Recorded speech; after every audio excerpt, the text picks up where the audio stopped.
So I want to share how you revive dead PS2 controllers that have this problem. So I'm just going to plug it into the USB adapter now. And you can see all the buttons are on. The downside of this adapter is it also screws up when you do this, so reset it.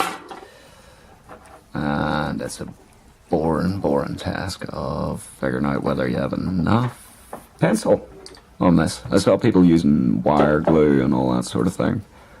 I just decided to scribble them on with a pencil. Ages ago I'm inside this one because, well, I broke it again in a different way. It's fucked, to be honest. So yeah, scribble on it. Plug it in. Still broken.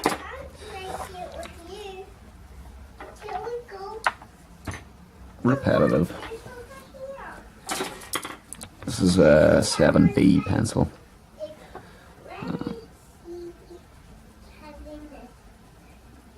But it's this little thing here. It's like an adjustment for the whole membrane debris.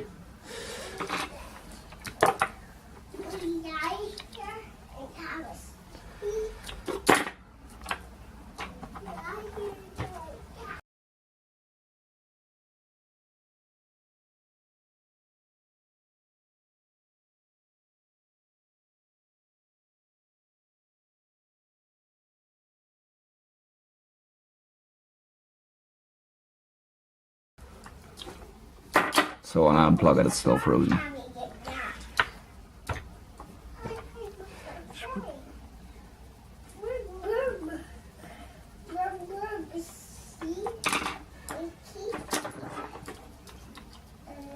Aha!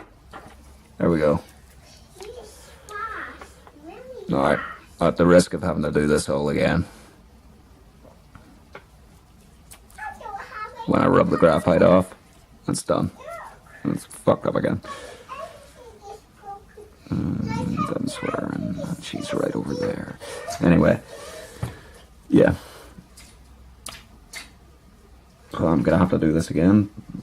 But basically, you just build up a thick enough layer of graphite on this. It's easy. This is a 7B pencil. I was trying it there for a minute with the carpenter's pencil, which, to be honest, is too hard.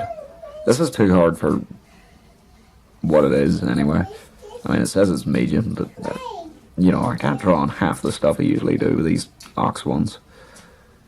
So I think it's Ox, and it's either Ox or Tala. One of the two has an energy drink in the builder's merchant at the minute, which is making me laugh. It's hard to tell. I think it's Ox. I think it is them. Because I think it sits beside these cans of pencils, looking like these cans of pencils. But it could be Tala. Either way, that's friggin' ridiculous. Well, I'm gonna fix this.